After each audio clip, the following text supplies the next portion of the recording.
Untitled Global University. Thank you very much for coming. Thank you so much for participating in this wonderful event and for making it so easy for us. And also, Rinalini, I think every time I worked with you, it was really, really easy. You always,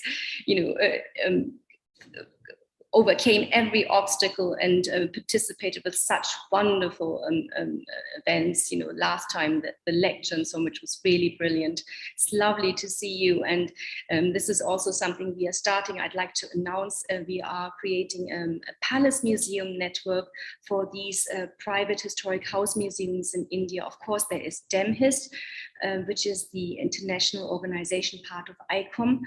But for some reason, they told me that there's not a single member from India. So I think, that it's really important to have this kind of collaboration to talk more to each other and with each other, and also with people in Europe. And it was really Palace Day that triggered all of this for us. So ever since we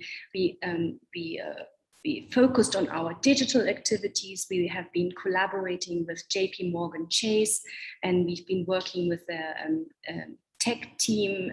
That was really interesting, especially often you don't speak the same language. People with palaces in the humanities don't know this kind of tech language, and they don't know what we are talking about. So it took some time to understand each other.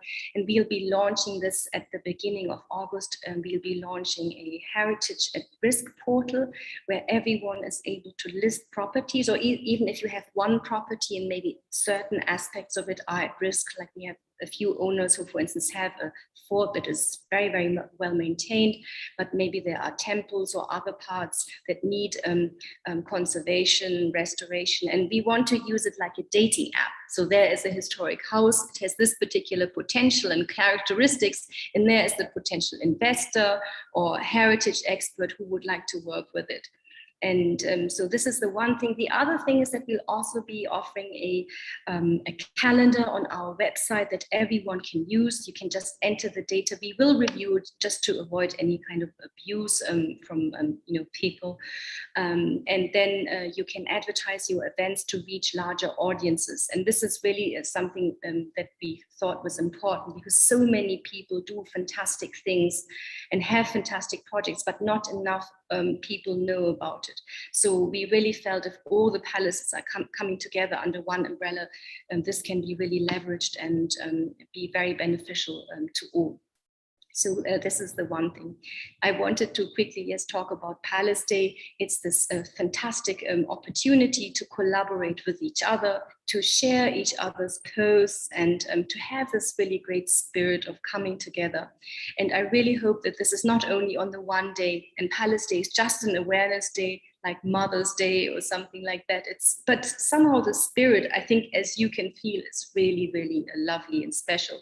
So I really hope we can continue this way and exchange ideas. I'm also very keen to develop non-visitor related business models for historic houses, because we all know the pandemic was really terrible, and many historic houses in Europe will never open again or will be sold because of the situation.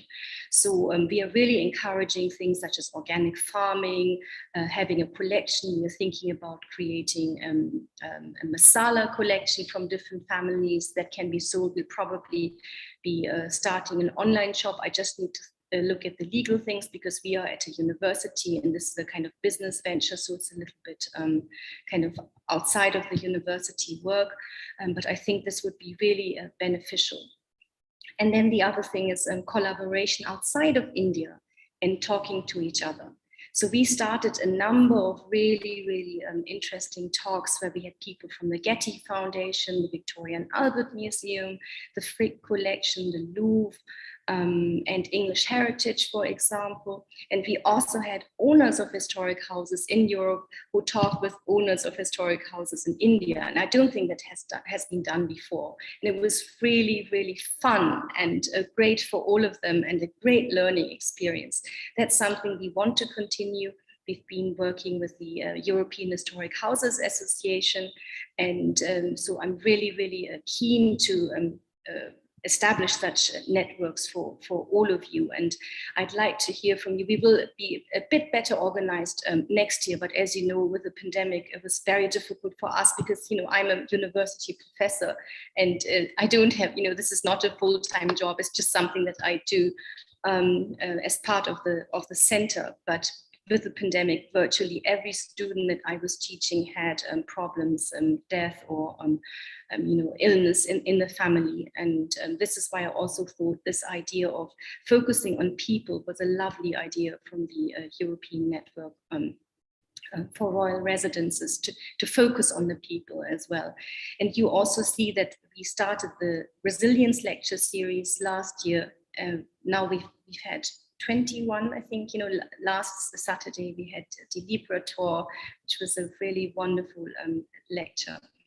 And so someone who hasn't participated yet, I'll welcome you to do this. And I think everyone who participated in the resilience lecture series really had many positive things happening afterwards. They were featured in the press or contacted by various journalists and so on. They could market their property more. And it was also very illuminating because we really want to lobby for the privately owned historic houses and focus on the fact that they really do so much for local communities. And currently they don't really receive any help from the government. That is quite different from the European privately owned houses. And we will not copy everything that the Europeans do. And I've been very, very pleased to see that some of the French palaces, for instance, contacted us also for some ideas and brainstorming concerning the non-visitor related business models. But I think it is important to look at what they're doing. And they've done a very extensive study on the benefits of historic houses for local communities. And virtually every single owner of a historic house in India I've spoken with is very active, whether it's education, animal welfare, all sorts of things. So I also invited a few members who participated last year, and I'd like to invite them to speak and share their experiences and what happened in the meantime. Akshita Bhanjdeo from Belgravia Palace will be joining us a little bit later. She has another commitment before. In the meantime, let me just see whether there are any questions or so or comments in the meantime. And I just see we just had this wonderful live concert and I was really blown away. It was so heavenly and so lovely. So really thank you so much for such a beautiful treat and organizing that, and all the virtual tours. We started this morning with Talab Gaon, and it was also really magical, this particular mood and with the rain. Thank you for doing this despite the rain. It was really, really nice. So I'd like to give you the chance to speak. This is a very small group and it is live, but you have the opportunity to speak. And maybe we just start with Brijeshwari, because Brijeshwari was actually the first one in Neelambagh Palace to join Palace Day last year. And Brijeshwari was also the first one to give the resilience lecture series. And maybe you can just tell us a little bit about what happened in the meantime, and also the kind of hopes and what we can do better. And really we hope, of course, to have live events next year. We'll be starting the planning a little bit earlier by March already, but please mark your calendar. 19th of July is Palace Day. And yes, we have now grown so much. I just wanted to tell you, we were 42 in the first year. This is the second year. We are over 80, I think nearly 90 palaces participating. So it's really, we doubled the number, which is really fantastic. And we have palaces from Stoke Palace in Ladakh all the way to Murshidabad, which is actually the first time that an ASI property is also participating in this. So it's really great kind of collegial spirit. Yes, so Brijeshwari. Hello, Mimi and Dr. Schmidt, and hello to everybody who is on Zoom as well as who's watching this live. I would just like to firstly, of course, wish everyone yet again a very happy Palace Day. I think last year when this sort of started, because I think the European Palace Day has been sort of going on since about 6 years, if I'm not wrong now. And this is the second year. And I think in the first year, it was something which of course was your it's like your brainchild or your baby, I would say, Dr. Schmidt. And it was great to see the response and also to see so many properties coming together. It's also a great way for us to connect because we don't have any kind of platform such as this, which is so extensive. You know, everyone has their own region or state and they all are connected or know each other. But especially this year, I mean, the number of historic houses, palaces, and properties that I have seen being put up on social media, I genuinely did not know so many exist personally. And I'm like literally listing each of them on my next travel list whenever things with the pandemic resume. But it's been an absolute pleasure being part of it. And it's also great to hear all these series and talks and exchange ideas because even though there are such vast regions and diverse cultures in India, there are so many issues that each palace or property is facing, and we may not have a solution, but another one may have one for that or has experienced it before. So I think it is platforms such as these and conversations and discussions that really help us grow and evolve our properties and also improve tourism in those areas, right? So I think it's really a great it's been a great discussion. It's been a great concept that you've brought into India, I would say. And for us to have that connect with European palaces and historic houses, because especially in terms of, you know, the way they tell their stories, I think that, you know, the way stories are weaved in, the way properties are conserved, gardens are maintained, I think there's a lot that we can learn from. And of course, given how old India as a cultural landmark is, there is a lot that we can also exchange in terms of dialogues. So I think the entire East meets West, which I think was last year's theme, was so apt at the time when we were joining Palace Day. And I think that right now, with the pandemic and the second wave and all the disruption, I think the entire theme of bringing people, the people of these palaces, is such a great theme because they have been pretty empty, I would say, for almost a year and a half now. And when these sort of discussions and virtual tours happen, we really get to at least touch base with each other and with others who may be planning their trips for the future. So yeah, I mean, lots to learn. I have really enjoyed being part of the journey in whichever way I could have contributed. And I really do hope that this, you know, becomes something bigger. I did mention it in my live as well, where I do hope that, you know, we can have Palace Day in actual palaces, you know, maybe something rotating or something, you know, and different destinations on a yearly thing. There are lots, so we'll be like, I think, flooded for the next few years, decades, I would say. But I think those sort of meet and discussions would be really nice and enjoyable for everyone. And it would also lead to a lot of community engagement and development. So I really thank you for initiating this discussion and bringing Palace Day to us. And of course, I thoroughly enjoy the resilience lectures. And I do hope we can have larger panels and better discussions as we keep improving and evolving. So thank you very much for having me on board. Thank you, Brijeshwari. And I must say, I really see from the response that people really are so hungry to see this, because that's the other topic, of course, because where are the princes, so to say? Where are the Maharajas in independent India? Where is their role? Where are they located? Then, you know, there's the tabloids, and I really don't like this very much, this kind of, you know, circus. But, you know, where's a serious study and a genuine kind of interest in their lives and in their roles? And I think this is missing, certainly from an academic context. And, you know, currently we are witnessing the culture war in the UK and in the United States. So I'm really very keen on building bridges and not, you know, having this kind of, you know, aggression that we kind of... No, absolutely. I really agree with you on that. And I think that exchanging cultural ideas is so important in developing cultural identities and tourism and the economy of an area. And I do genuinely believe that India has so much to offer in terms of palaces and historic properties. And I really don't, I mean, especially after seeing the number of palaces that have participated, I really don't think we have reached our potential at all. There is so much to explore and so many stories to weave in and, you know, bring to the front to everyone else. So just to give you an example of the interest that people have in listening to these stories. I mean, we have 14,000 views on our YouTube channel. We have, you can kind of usually book the resilience lecture through Eventbrite, because that helps me, because I don't have a permanent staff to automate a lot of things, you know, to so that I don't need to follow up emails and so on, because I really can't manage this time-wise. So it's very practical to have this.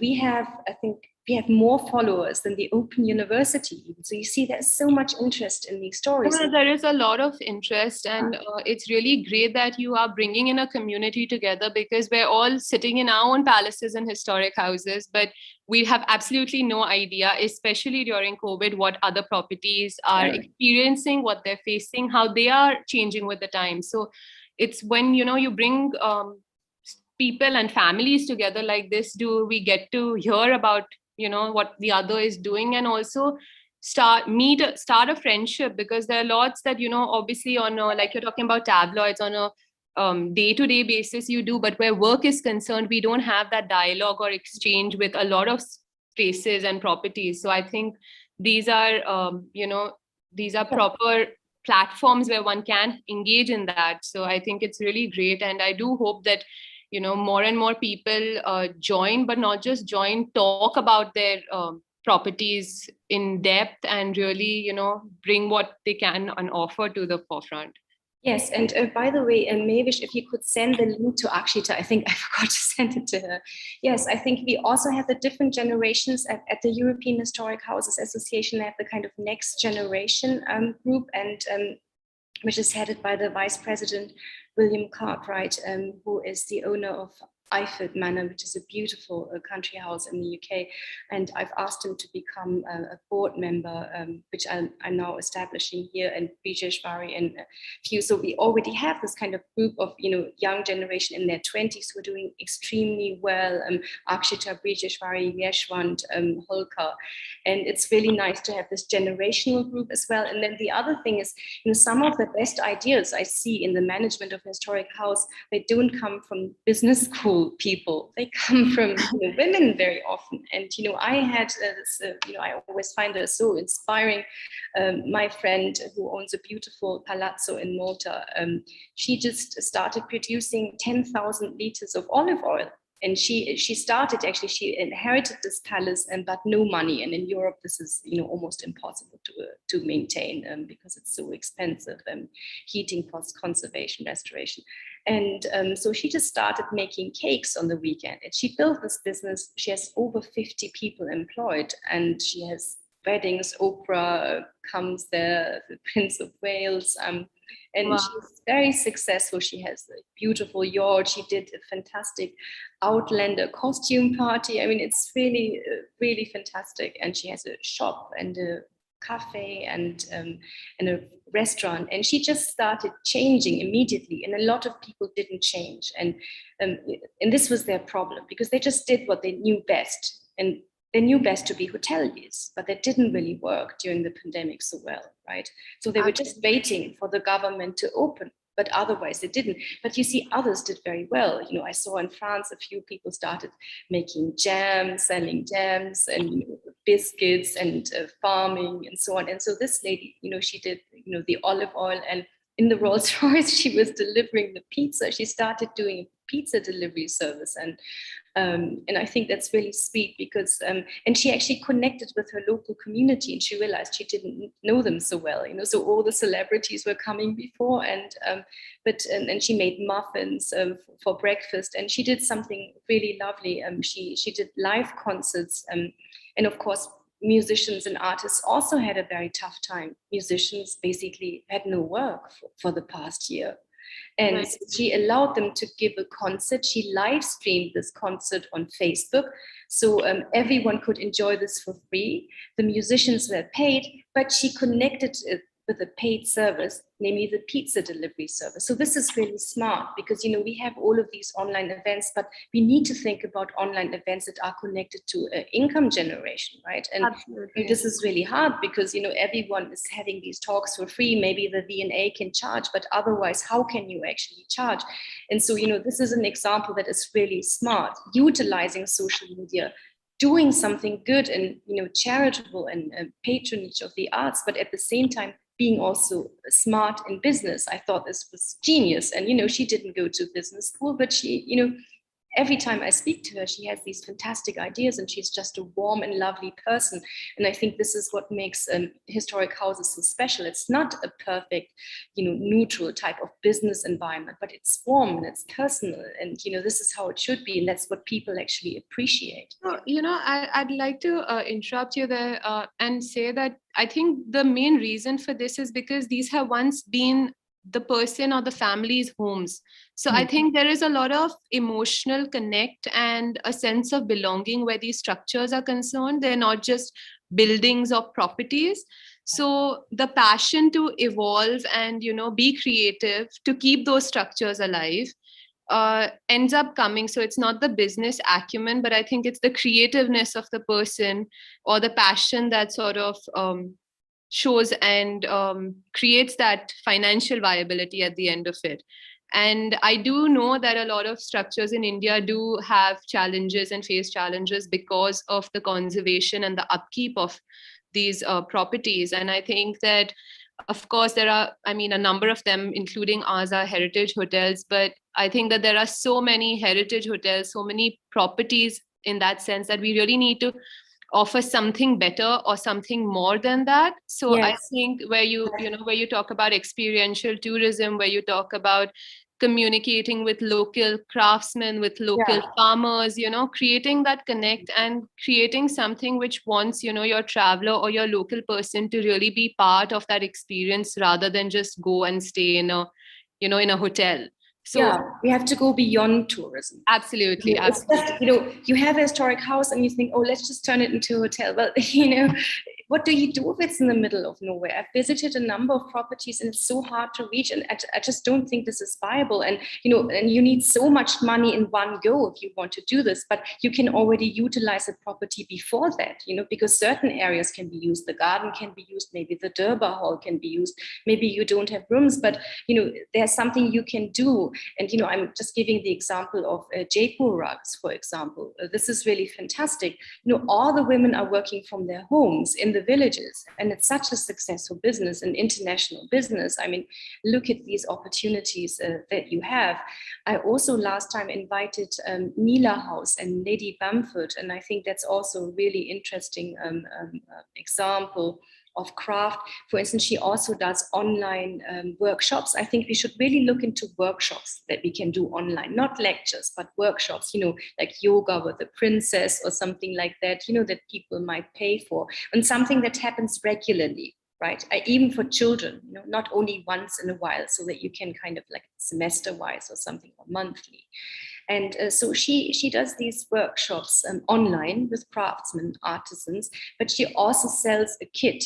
So I really think this is also good, right? That you have a product to sell and, in a venue. This is the similar principle that the kind of Baroness in Malta did, right? She had the concert as a venue, but it was tied to something else, to a delivery service. And so we can really think of something like that and just collect a few ideas. And for instance, the European Historic Houses Association has a list, and if you are interested, I'll try to find it for you and share it. But you can look at parameters like, what is the size of your property, where is it located, how far is it from a railway station, are there other historic sites in the vicinity, right? So that you can actually anticipate what kind of business would work given these specific parameters. And I think we've learned a lot through the pandemic. And so it's like, diversifying your portfolio in an investment sense. This is also what you need to do, I think, if you have a historic house. So in case there is any calamity, you have other opportunities. You don't only rely on one thing.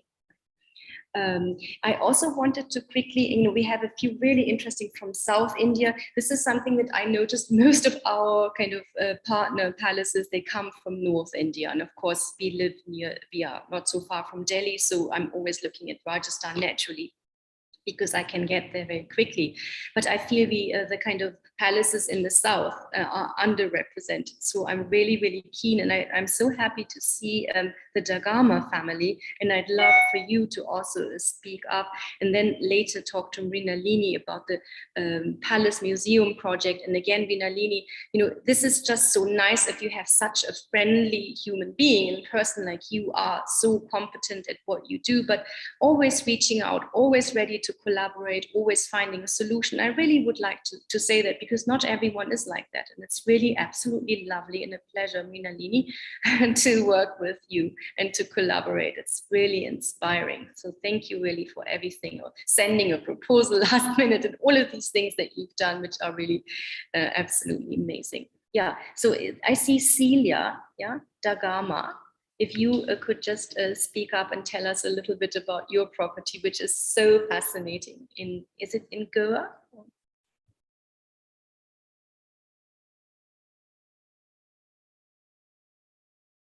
You need to unmute yourself. Do you know how to do this? Or is Vishnu doing this? No, Vijay, you could do that yourself, right? Unmute yourself. Just looking at the chat. Mrinalini, she adopted the English indirectness kind of modesty.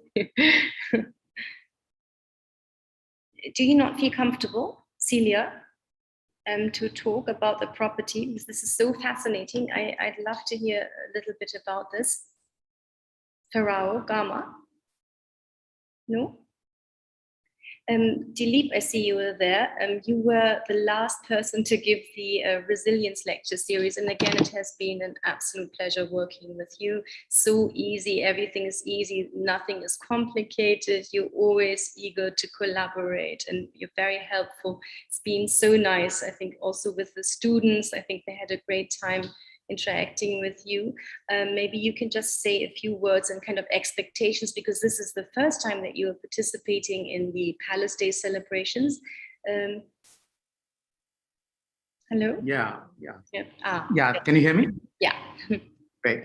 Well, thank you very much, first of all, to include me into Palace Day, and for the lecture series. And then today, as we did a little walkthrough through the property. So it was a very good experience, and introduced the Thalagam Castle to the fellow palace owners and to other people as well. So it was a great experience. I think it's a great platform, as we all understand and been saying that, to introduce our forts and palaces. We all, at a different stage, some palaces are already renovated, some places are already doing very well as the hotels and stuff. But as you said just now, that in last 1.5 years in pandemic, every palace had a difficulty in maintaining and keeping the staff going, and still maintaining the property the way it is. So I think it is very important for us to understand and see how we can diversify and have the palace and support the staff, and still run the property, and what extra we can have from the palace. So as I mentioned in my lecture, that we started at the castle. We used to have like all these cooking classes, and we have a dairy and agriculture, because the castle is on a big piece of farmland. So we are trying to do all the modern farming and stuff. So a lot of people are now kind of coming here and staying, so to understand about the farming and enjoy the farm stuff as well. So I think it was a great experience explaining and going through the whole journey. I'm in second day with first with the lecture, and then second walk through, and with the rain, it was the first or second day of the monsoon, but it poured like it was cats and dogs, so I had a full walkthrough, couldn't take you to the stable side and all of that. But I think it was good, for everybody to watch and see the Thalagam Castle. Yes, I really think, I've also underestimated the importance of the virtual tours. I definitely think these are really, really fun and great. But again, all the Europeans have been doing this, but did they lead to revenue generation is the big question, right? It's just, well, they certainly, they get probably quite angry when I point this out. Yeah, it's nice. And I think that certain palaces are better known now than others, certainly. I mean, this is happening. But I think, coming to workshops, this is something I would really like to explore, thinking of workshops that might be useful and fun and important to people that we could kind of do on a regular basis, such as yoga or something like that. Because a number of other people had to survive, not only palace owners, but other people who rendered services had to survive in the digital sphere. And I think we can learn from them. And yes, Dileep, do you wanted to add something? Absolutely, it is. Yeah, absolutely, it is. Do all these kind of stuff. So that's why we said that we have yoga classes, but all these things happening a lot more before the pandemic. Now, at the time of pandemic, everything kind of shut down. People are not traveling. People, you can have the yoga and stuff virtually, but how many people participate, and there's a lot more to organize. Again, we used to have a lot of school visits for the local. Participate with the local community, and for the kids to get familiar and meet the people from the different world, and not have that hesitation like a lot of people, because we are again like almost 80 kilometers from Jaipur. It's a very rural area. A lot of the foreigners were coming earlier at the state time and my father and grandfather's time, but they were not coming and interacting with people. So these people are coming and interacting with the school kids, and bringing educational stuff for these people, all good stuff, play cricket with them. Also, speak about how the, education done in a different part of the world. And people are the kids are very eager to understand and learn English. So and there are many examples like this. I mean, Dundlod has a school as well that they are supporting. The Holcars have a school as well. So, this is what I see. So, there are so many things that are unique to the individual properties, but many things are in common.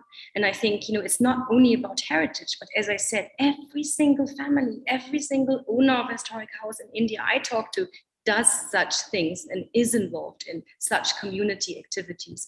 And I think this needs to be highlighted, because, there is this kind of tabloid, idea of, Rolls Royce and, party life and so on. But there's also this kind of rural life and, the community commitment that these families do. I think it needs to be highlighted. It's important to point this out and to clarify the picture also in, and the resilience, in fact, Brijesh, when we talked about the lecture series and the title, right? Actually you were involved in that as well. And resilience is like the word that really comes to mind when you think of, Indian historic houses and their owners, because you have to be very resilient to absolutely. I think the resilient part sort of stands out even where the property and when the person who's running it is concerned. So I think we really titled it very aptly. So, yeah. And then I wanted to tell a little bit about the kind of academic partnership between academia and historic houses, specifically about the Meher Gharana and Meher Palace. So I think it's just a beautiful tradition. And I have reached out to Professor Bohlman, who is a very famous musicologist at the University of Chicago. He received the Dent Medal, which is like the Nobel Prize, but the Nobel Prize doesn't exist for musicology. And he's an ethnomusicologist. He's very interested in India, has been here many times, and I think he would be a wonderful person to involve, or other ethnomusicologists. So I think this is something that most owners don't realize, namely they think only of their own networks. And exactly the same phenomenon was true for the European owners, right? So any school, any organization, anything can be an opportunity for something, for collaboration. And I think this is just really important to take into consideration. So I would like to reach out to him, and also I really hope to involve Anushka Shankar, and I keep tagging her on on Twitter. You know, she is because she's associated with the musical tradition there. Her father was there, and she is also very well familiar with this musical tradition. And I think, you know, if someone is so famous, you know, has an opportunity, has the obligation in a way, right, to do his share. So I would really like to reach out to her, and maybe you can talk a little bit about this, because these are also certain traditions that are dying out. And this is really important. And, you know, I think, you know, I'm always a great fan of doing something that is charitable, but at the same time is a business idea. Like, you know, again and again, I kind of can reiterate this, like the Baroness did. You are charitable, you support the artist, but at the same time, you think of your own survival as well. And, you know, I think when you give and when you are generous, it can also lead to success. It's not only take, but it's both, right? And perhaps you can tell us a little bit about the Meher Gharana and what, because I've heard from the Princess Vigyani that there are only very few musicians left, and most artisans, this is the similar story. The sons don't want to continue this tradition. They go to the city. And so how can we continue this tradition? Maybe you would like to speak up a little bit. The main problem what we are facing is the monetary aspect, what the players are facing nowadays.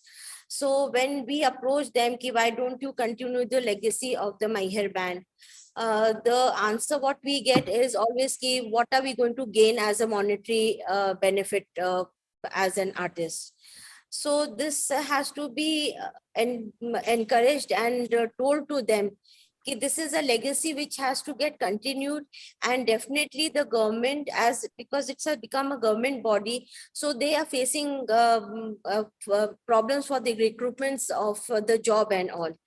So people are not ready to continue this legacy of the band unless and until we don't give them the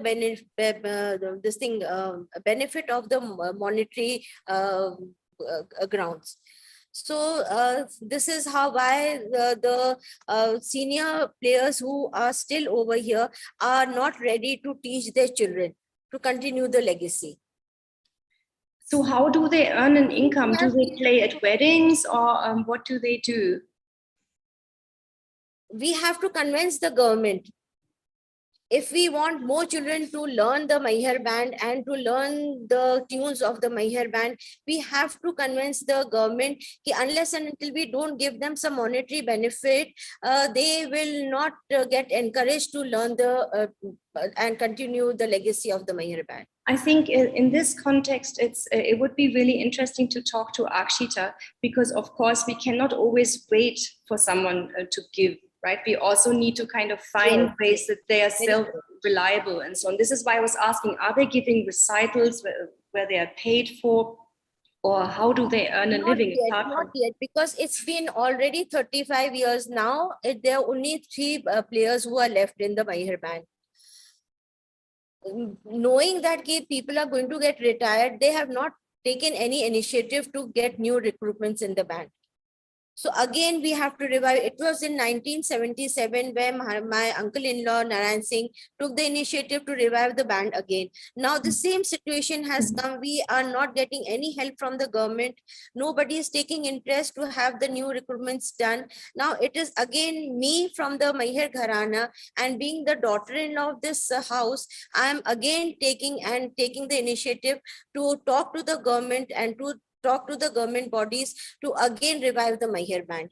And we have collected already, we have made a group of about 15-20 children who are interested, and we have started our training. And now the question arises, how should we get them into the government body to have their placement in the Meher band?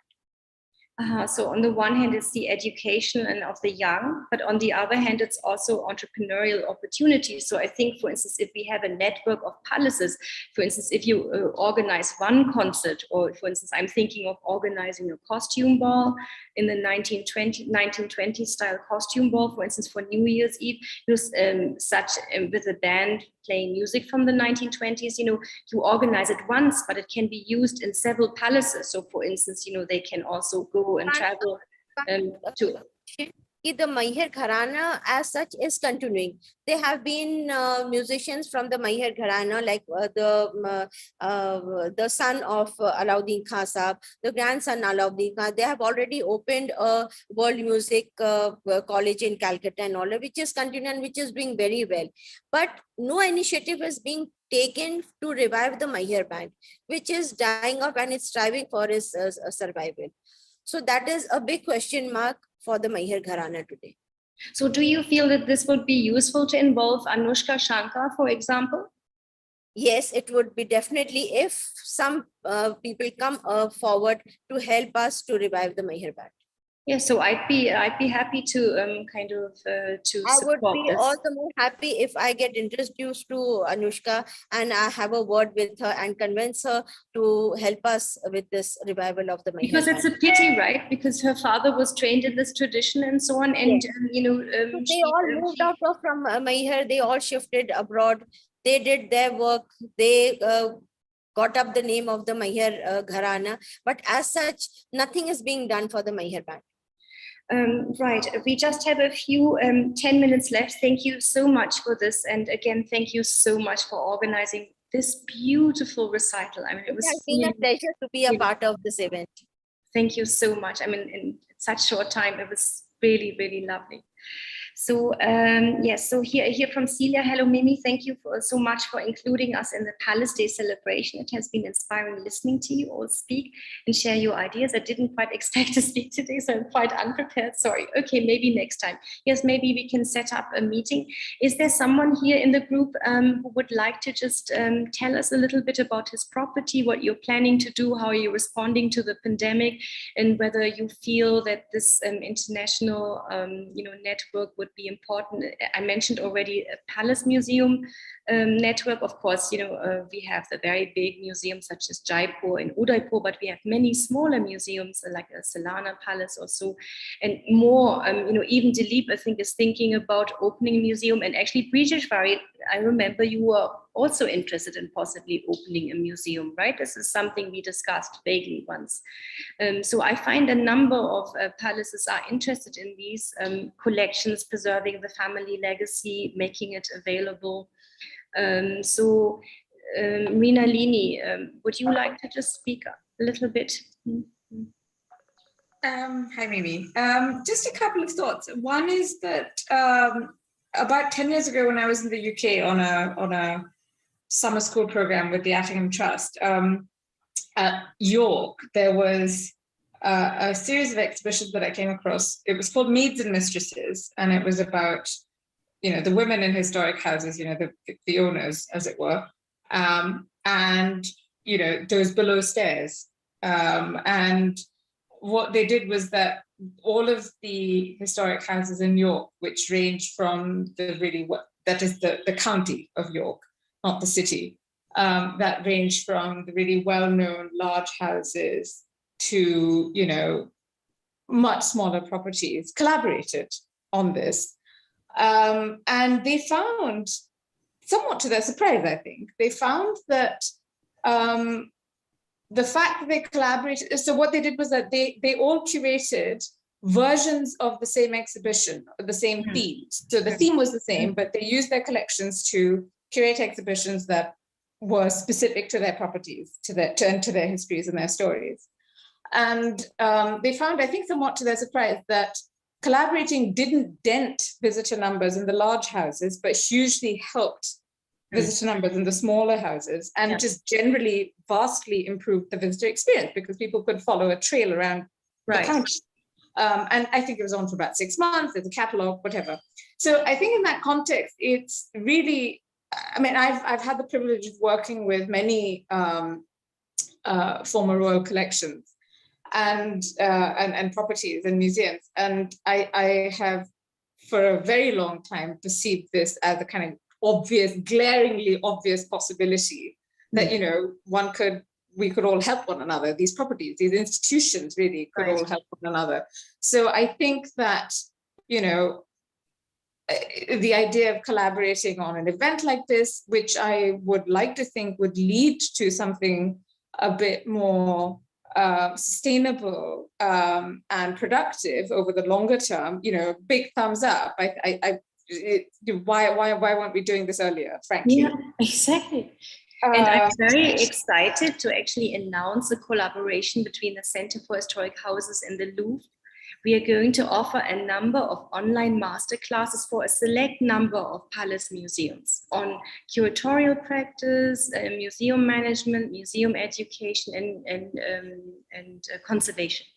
And so I'm very excited about this. We are just discussing this, but there's a new also director at the Louvre. You must have heard about it starting in September, but we have already had a few meetings discussing this. And I must say the colleagues are wonderful at the Louvre, and it's such a pleasure as well. And they're very excited about this collaboration.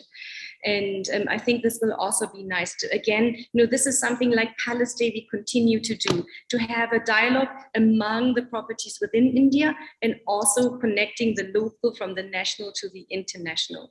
And so I'm really, and we can all learn from each other. And I think also children's education, this is, I find not so well represented at the moment. Events for children, we talked about this. So this is also something we are looking at, including some online possibly exhibitions as well.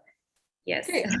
And I don't have too much else to add. I think all of that is eminently doable and desirable. And I think one of the things that the pandemic has taught us is that it doesn't take that much. I mean, it takes a little bit, but it doesn't take that much to, you know, get online and try and reach audiences online. I think that the feedback we had from you, I mean, you know, Jaipur is, typically speaking, we're not looking for tourist numbers in the sense that we don't have to try too hard. We're lucky to be very much a part of this golden triangle, but obviously not very many people have been able to visit during the last 18, well, more than a year anyway, if not 18 months yet. But the feedback that you sent us was that, you know, so many people were delighted to be able to visit Jaipur in the monsoons. And, you know, yes, it's lovely.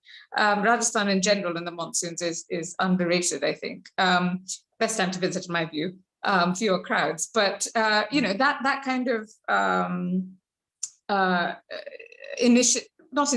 kind of effort was not that much of an effort, if you see what I mean. So one thing that the pandemic has taught us is that it takes a little bit, but not a huge amount of effort to try and connect with audiences, fans, you know, potential visitors, because, you know, I know that a lot of people who see not just pictures, but videos of the collections, or maybe read a book, you know, think, oh my God, I really need to see this place because it sounds so fascinating. And, you know, maybe that's one of the things perhaps that the center could think about encouraging, kind of, you know, research-based writing on a lot of so not just kind of tourist literature, which frankly there's too much of, and which I think at some level most reasonably, how do I put it, interested visitors would take with a pinch or maybe a shovel full of salt, but it's, you know, something which is research based and that would contribute to you know, what we know of the history of these places, because of course that's changed in the last 50 years even, you know, the scholarship has moved on, such as it is, if not on the politics and the history, but then maybe at least on the buildings and the spaces, you know, so there's different kinds of scholarship on these buildings and their collections. So perhaps that's one of the things that could happen, because that does lead to greater interest and visitors, you know. All good wishes for the initiatives of the CHH. Yeah, I'm planning. I'm planning a conference on the history of collecting in India. For some reason, I haven't seen that. I see that a lot in Europe, in the West. It's such an important area, but not enough in India. So this is something I'd really like to do. And the other thing I want to do is kind of workshops on kind of digital heritage. So I noticed that there were great initiatives. To some extent, they are online, and I can share them with those who are interested in this, like improving visitor engagement and so on. From Charity Digital, I really thought it was an excellent initiative, funded by the English Heritage Lottery Fund. And these tutorials are available, but I'm also trying to get some specifically for the Indian context, to look at social media marketing for heritage buildings and such, because I noticed a lot of houses don't have websites, or only if it's a hotel, the museums, they're not so interactive and so on. So I think this might be really interesting as well. So thank you so much for coming again. Pleasure. And oh yes, and of course yes, and this beautiful. Do we have the Kanota Museum owners here by any chance? Because we had this lovely here. Oh yes. Oh please, before we go, I would like to hear from you. That was so enjoyable and wonderful. Please. It was really nice to walk everyone through the museum as well.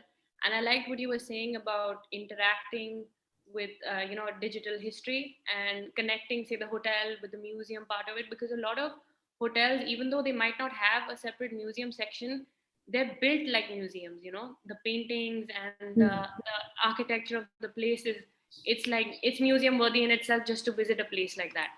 But I feel it would also be useful to a lot of families if there was some sort of collection of information, because a lot of families have the same sort of things that they're trying to preserve, Right. paper, textiles, and arms and ammunition. Yeah. There was a workshop where there's a basic tutorial of, if this is what collection your family contains, these are the people or these are the places that you can go to have these preserved. Your maps, your bahi khatas, which are accounts books, which all old families will have, certainly. Your old photographs and personal paper, so many of them, because you're living in the same house for so many generations. So that I feel would be really interesting to see. Yes. How do you preserve your collection? I'll also write down my email address and my phone number into the chat. I hope this will not be live. This is not visible, right? Okay. And please contact me. I'll also reach out to you because I know your interest. So certainly we should have a meeting and discuss so that I know. So we will have a number of online workshops for many museums, and then we'll have kind of maybe 5 to 10 where we are working specifically with their collection, because it's very generous also of the Louvre, because they have full-time jobs and they have a lot of work to do. So they're taking this time out to work with us to build this kind of palace museum network. So again, as I said, ever since I started this in India, with the Palace Museum and the Center for Historic Houses, I've seen so much generosity and so much kindness from everyone. And, it's really, really lovely. It's been a privilege. So this is my email address. I've written it in the chat if you wanted to reach out to me. And, email is usually best. Phone is not so good. I sometimes, misplace it and can't find it.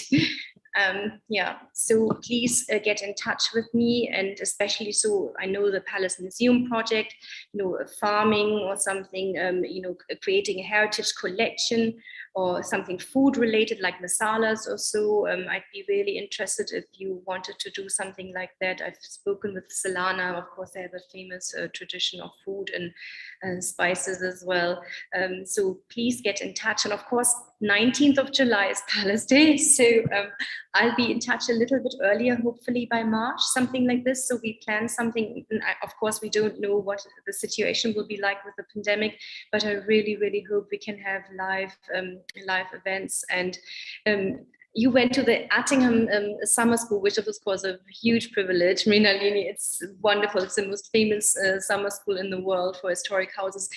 My idea was to do something like that in India, and to have a summer school in India. And I'm really pleased to say that the royal family of Kapurthala would be interested in hosting that in the hills, which would be lovely. Then we could have a winter school in Rajasthan, as well.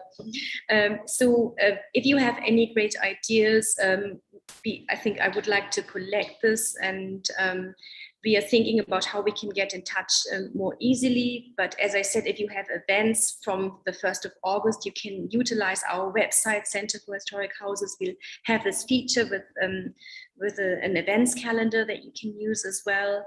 And yes, just reach out to me. I'm always open to new ideas. If you have any project in mind, I'm more than happy to talk about it and do something with it. And thank you again so much for everything. Yes, is Akshita, has she? She's there. Oh, yes. Okay. So if you have the time, if you're not too tired now, I would love to ask Akshita, because we met through Palace Day. So many friendships have developed because of Palace Day, really, I have to say. And yes, maybe Akshita, you can tell us a little bit about what you've done in the past year, where you've moved on, and because you are one of the younger generation, you also had someone who was, I think, over 82. This was our oldest speaker, and it was so wonderful to see the different generations coming together. And yes, Akshita, I've been really, really inspired by what you've done. Perhaps you could just tell us a little bit. Thank you. Yeah, I know we're towards the end, so I'll keep it brief. But it's really nice to see the kind of momentum and that Palace Day has got just in its second year, if I'm not mistaken. And for us at Belgaria, what was really interesting was we opened up the property 6 months before the pandemic hit. So we never really had a full season. So a lot of this was, lessons in learning how to be more digital, how to interact with more people. And so primarily being there for tourism, the two things that I wanted to shed a light on was, one, this campaign we ran called Karkhana Chronicles, which actually Brajeshwari was part of as well, who I think is still here. And it was wonderful to be able to pitch and have a proposal to an international nonprofit or foundation, and sort of have them also buy into the idea of historical properties being used as platforms rather than properties. So something like a floating museum going back into the archives of each of these families and being able to present them in a way which is more contemporary. In this case, it was sustainable textiles and handlooms and handicrafts. And also doing it across the country was interesting, because I'm not sure how much collaboration there always has been in a more contemporary sense. And there's so much learning from each other. And second, what I wanted to talk about was, we realized that, a lot of our guests would come and they would pick up a few handicrafts or handlooms. And so it kind of gave birth to the idea that we can actually make this an online marketplace. So we took some of our most our best sellers in terms of our handicrafts and handlooms, and we were anyway, we were trying and testing out new designs, and so it was great to be able to launch Hasa, which was the idea was that each of these palaces and historic properties had karkhanas, or they would have people who would come and sell to your family directly, merchants or caravans, and kind of you take off from that idea. So you kind of cut off any other middleman, and you work with artists directly, and you're able to extend your reach on the online space. And I wanted to make a point. I did see, I think it was Kanota's museum tour, and I'm so impressed and humbled by the fact that there's someone who in their 80s and even maybe older are being able to use their voice and their platform and sometimes do it through technology and digital means, which may not have always been the norm. But I think in these houses opening up, a sense of vulnerability is what's going to keep you more relevant, and being able to open up your spaces and kind of look at what are ideas that might be different and scary at first.